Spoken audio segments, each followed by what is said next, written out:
చెప్పాను, దేవుడు అంటే నాకు పిచ్చయ్యా, దేవుడు అంటే నాకు అమితమైన ఇష్టమయ్యా, దేవుడు అంటే ఇష్టం అన్నారు. మరి దేవుడు అంటే ఇష్టం ఉన్నప్పుడు ఈ దొంగ డబ్బులో మీరు చేతులు ఎందుకు కలిపారు? మీకు దేవుడు అంటే ఇష్టమైనప్పుడు ఈ చీకటి వ్యాపారాల్లో మీరు చేతులు ఎందుకు కలిపారు? మీకు దేవుడు అంటే ఇష్టమైనప్పుడు ఈ చీకటి పనులు మీరు ఎందుకు చేశారు? మీకు దేవుడు అంటే ఇష్టమైనప్పుడు ఈ తప్పుడు సువార్తలు ఎందుకు చేశారంటే అప్పుడు జాన్ నీకు విషయం చెప్పాలి, నాకు దేవుడు అంటే ఇష్టమే కానీ దేవుడు అంటే భయమే లేదు అన్న. ఇది చాలా పెద్ద మాట, అర్థమైన వాళ్ళకి అర్థమవుతుంది.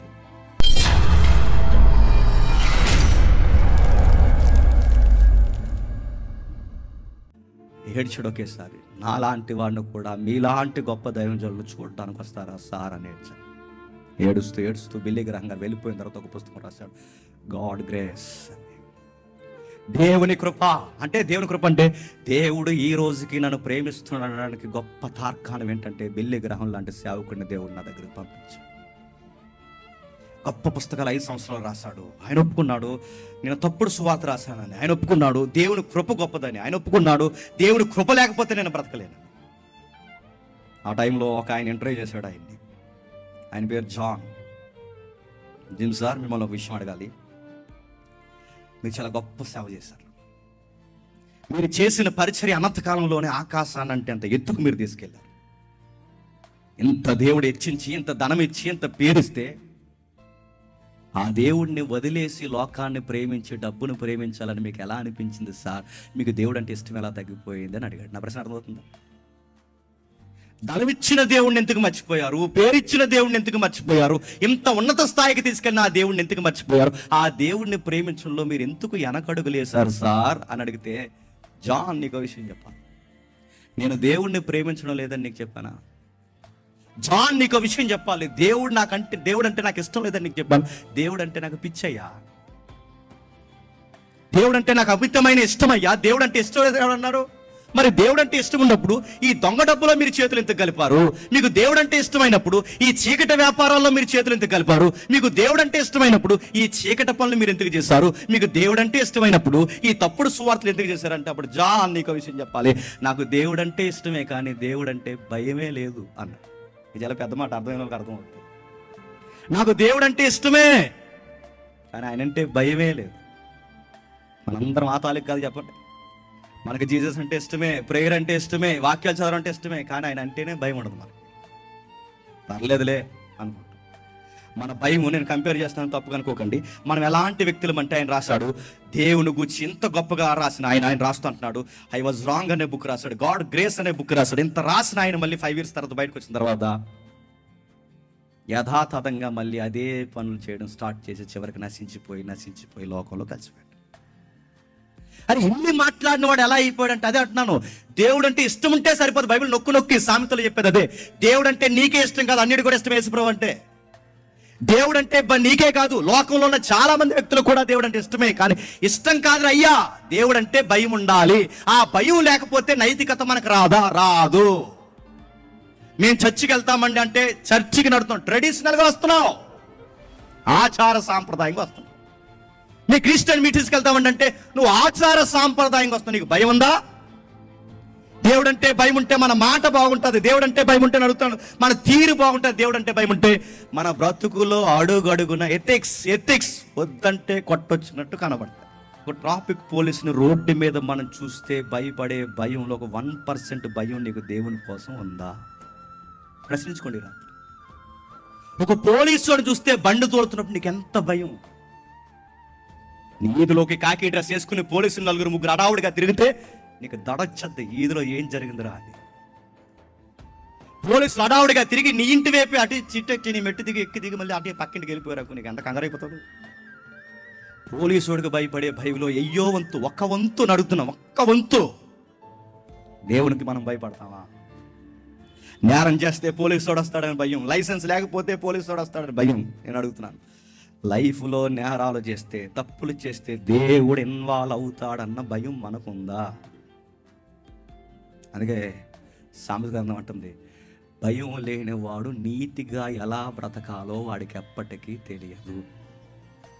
భయానికి మళ్ళీ చెప్తున్నాను, దేవుని భయానికి నైతికతకి ఇంటర్నల్ లింక్ ఉంది.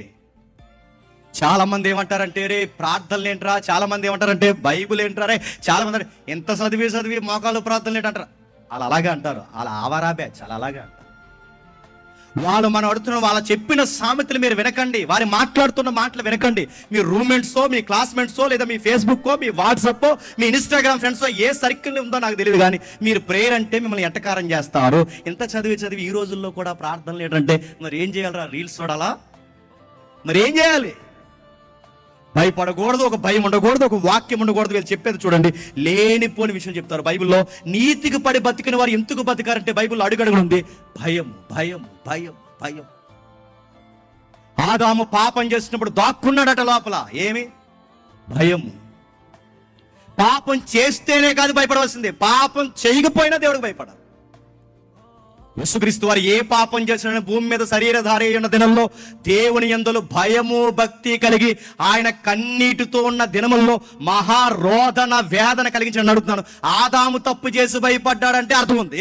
యేసుక్రీస్తు వారు ఏ తప్పు చేసిన భయపడుతున్నాడు? తప్పు చేయకపోయినా చెప్పండి, భయపడాలి. నైతికత రావాలి అంటే దేవునికి భయపడాల్సిందే. నైతికత తెలియకపోతే, అంటే నా దేవుని గురించి నాకు తెలియకపోతే, నా దేవుడు అంటే నాకేంటో అర్థం కాకపోతే, నా దేవుని పట్ల నాకు భయం లేకపోతే నాకు నైతికత అబ్బదా అంటే అబ్బదు. దేవుణ్ణి ఇష్టపడడం వేరు, దేవుని కొరకు ప్రార్థన చేయడం వేరు, దేవుని బైబిల్ చదవడం వేరు, దేవునికి భయపడడం వేరు. ఈ స్టేజ్ వేరు. ఫిలిప్పీయులకు రాసిన పత్రిక 2వ అధ్యాయం 12వ వచనం చదవండి ఎవరు. నా ప్రియులారా,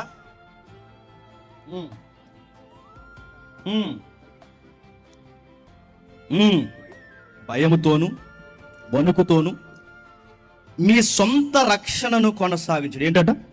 భయముతోను, చెప్పండి, వణుకుతోను మీ సొంత రక్షణ కొనసాగించండి. ఈ మాట ఆయన అంటున్నాడంటే పౌలు గారి భక్తి ఎలా కొనసాగిస్తున్నాడు చెప్పండి? భయం. ఈ మాట మాట్లాడితే దేవుడు ఏమనుకుంటాడో భయం, ఈ నిర్ణయం తీసుకుంటే దేవుడు ఏమనుకుంటాడో భయం, ఇలాంటి బట్టలు వేసుకుంటే దేవుడు ఏమనుకుంటాడో ఒక భయం. అంటే వాళ్ళ లైఫ్లో అంత నీతి కనబడడానికి కారణం ఏంటి చెప్పినా, వాళ్ళు దేవునికి భయపడవాలి. దేవుడు నరకంలో వేసేస్తాడని భయం కాదు, మరి చెప్తున్నాను. దేవుడు ఏదో పనిష్మెంట్ ఇస్తాడని భయం కాదు. ఆయనకు మనం భయపడకపోతే మనకు ఎలా బతకాలో ఎప్పటికీ చెప్పండి, మనకు చేత కాదు. ఆయనకి భయపడితేనే మనకి నైతికత అర్థమవుతుంది. ఆయనకి భయపడితేనే ఆ మోరల్స్, వాల్యూస్, ఎథిక్స్ ఏవైతే నువ్వు వాడుతున్నావో పర్యాయ పదాలు, అవన్నీ మన లైఫ్లో కనబడాలి. అంటే భయం లేకపోతే మనకు తెలియదు.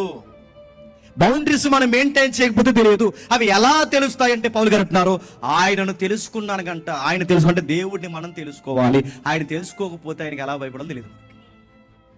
అందుకే కొన్ని మూలవాక్యాలు తీసుకుని ఈ ఆంగ్ల రచయితలు మంచి మంచి టైటిల్ పెడతారండి. Knowing God. ఆయన తెలుసు, ఆయన గురించి నీకు అర్థమవుతుంది, ఆయన గురించి నీకు తెలుస్తుంది, ఆయన ఇష్టం ఏంటో, ఆయనకి ఇష్టం కానిది ఏంటో ఆయన గురించి తెలిస్తేనే కాదు నువ్వు భయపడేది. మీ కాలేజెస్లో, మీ స్కూల్స్లో, లేదా మీ ఎంప్లాయ్ లైఫ్లో, మీ వ్యాపారాల దగ్గర అన్యులు ఎన్నిసార్లు బైబిల్ని ఎద్దేవా చేసి ప్రశ్నలు అడుగుతారని బయట ఈరోజు అడుగుతారు. అదో ట్రెండ్ అయిపోయింది బయట. ఎంతమంది అడుగుతున్నారు చెప్పండి? ఒరే పలానా ఆది కాండంలో మీకు ఎలా ఉందరా అని అడుగుతున్నారు. మనకు తెలియని అధ్యాయాలు కూడా చెప్తున్నారు. పలానా యెహెజ్కేలులో ఎలా ఉందరా, పలానా ఆది కాండంలో ఎలా ఉందరా, పలానా దిక్కుని ఇలా చేశారా, ఇలా జరిగిందిరా, చిన్నపిల్లలు చంపేశారు, ఇలాంటి క్వశ్చన్లు వాళ్ళు అడుగుతున్నారు. వాళ్ళు అడుగుతున్నప్పుడు మీ కాలేజెస్లో, మీ ఎంప్లాయ్ లైఫ్లో, లేదా మీ సర్కిల్లో, మీ ఎక్కడైతే పనిచేసి మీ బిజినెస్ లైఫ్లో, మీ సరౌండ్లో మీరు చెప్పే ఆన్సర్ చెప్పనా? ఇలా తేరా ప్రశ్న ఏంటో తెలుస్తాను అంటున్నారా? నా పాస్టర్ గారిని అడిగి చెప్తాను అన్నారు. అడుగుతున్నాను, నీ దేవుడు నీకే అర్థం కాకపోతే, నువ్వు నమ్ముతున్న దేవుడిని, నువ్వు ఏ దేవుడికి ప్రార్థన చేస్తున్నావో, ఏ దేవుడి కోసం వాక్యం వినడానికి నువ్వు చర్చికి వెళ్తున్నావు, ఆ దేవుడు నీకే అర్థం కాకపోతే నేను అడుగుతున్నాను, నువ్వు బయటోడికి ఏం చెప్తావు? ఆ దేవుడు నీకే అర్థం కాకపోతే ఆయన కోసం నువ్వు భయపడి ఎలా బతుకుతావు? వాడు అడిగిన ప్రశ్నకి నువ్వే సమాధానం చెప్పలేకపోతున్నావు. వాడు అడుగుతున్నాడు దగ్గర, అది పెద్ద పెద్ద ప్రశ్న కదా, పెద్ద స్టాండర్డ్ జీకేలాగా అడుగుతారు వాళ్ళ కోసం. నాకు పెద్ద ప్రశ్న అది. ఆ లోతు ఎందుకు ఇలా చేశాడు, ఆయన ఎందుకు ఇలా చేశాడు, ఈ పెద్ద ప్రశ్న, అరువు తెచ్చుకున్న ప్రశ్నలు, పూర్వకాలం ప్రశ్నలు. ఆ ప్రశ్నలు అప్పటి నుంచి అడుగుతా, ఆ ప్రశ్నకు కూడా నువ్వు సమాధానం చెప్పలేవు. నువ్వు చెప్పలేక ఏమంటున్నావు అంటే, మా పాస్టర్ గారిని అడిగి చెప్తాను అంటున్నావంటే, నీ బైబిలే నీకు అర్థం కాదు, నీ దేవుడే నీకు అర్థం కానినప్పుడు, నీ దేవుడు ఏంటో నీకు అర్థం కాకపోతే ఆయనకి ఎలా బ్రతకాలని నీకు తెలుస్తుంది. ఒక భర్తతో మంచిగా కాపురం చేయాలంటే ముందు ఆయన అర్థం అవ్వాలి నీకు. 30 సంవత్సరాలు కాపురం చేసిన తర్వాత ఇతగాడు అన్నాడట, అర్థమవుతుందండి ఆ మనిషి అన్నాడట. మరి 30 ఏళ్ళు ఏం చేశారు? ఒకరినొకరు చూసి ఐ లవ్ చెప్పుకున్నారా? 30 ఏళ్ళు కాపురం చేసిన ఈవిడే నీకు అర్థం కాకపోతే, 30 ఏళ్ళు కాపురం చేసిన ఈయనే నీకు అర్థం కాకపోతే, ఇన్ని సంవత్సరాలు కాపురం చేసిన మీరే ఒకరికొకరికి అర్థం కాకపోతే అని అడుగుతున్నాను. మీ మధ్య ప్రేమ లేదు, భయం లేదు, భక్తి లేదు, స్వామి పూజ లేదు, భార్య ప్రేమ లేదు. ఇవన్నీ ఎందుకు లేవో చెప్పినా, ఆయన ఏంటో నీకు అర్థం కాలేదు, నువ్వేంటో ఆయనకు అర్థం కాలేదు, ఒకరికొకరికి అర్థం కాలేనప్పుడు ఎక్కడ భయపడాలో, ఎక్కడ ప్రేమించాలో, ఎలా ఉండాలో మీకు ఎప్పటికి తెలియదు. మీ కాపురం బాగుపడుతుంది. దేవుడితో కూడా అంతే. ఆ దేవుడు ఏంటో తెలియాలి. ఇది ఈయనకి నచ్చదా, ఇది ఈయనకి నచ్చుతుందా, ఇలా ఉంటే ఆయన ఇష్టపడ్డా, ఇలా ఉండాలా, ఇదా ఈయన వాక్యానుసారం కోరుకునేది. ఇవి నీకు అర్థం అవ్వాలిగా. ఇవి అర్థమైతేగా నీకు నైతికత అంటే ఏంటో అర్థం అవుతుంది. నేను జిమ్మీ లైఫ్లో మనం నేర్చుకోవాల్సింది ఏంటో తెలుసా? ఆయన చెప్తున్నాడు, జిమ్మీ లైఫ్లో మనం నేర్చుకోవాల్సింది, నాకు దేవుడు అంటే ఇష్టం, దేవుడు అంటే చాలా ఇష్టం, దేవుడు అంటే పిచ్చి, కానీ ఆ దేవుడు అంటే నాకు భయం లేదు. భయం లేదన్న ఒక్క పదం తన జీవితాన్ని పాడు చేసిందా లేదు చెప్పండి. అంత పెద్ద స్పీకర్నే దేవుడు అంటే భయం లేని ఒక్క పదం తన లైఫ్ను పాడు చేసింది. తన జీవితం పూర్తిగా పాడైపోయింది. అని అడుగుతున్నాను, దేవుడిని ఇష్టపడడం వేరు, దేవుణ్ణి కోరుకోవడం వేరు, దేవుణ్ణి ఆరాధించడం వేరు, దేవునికి భయపడడం.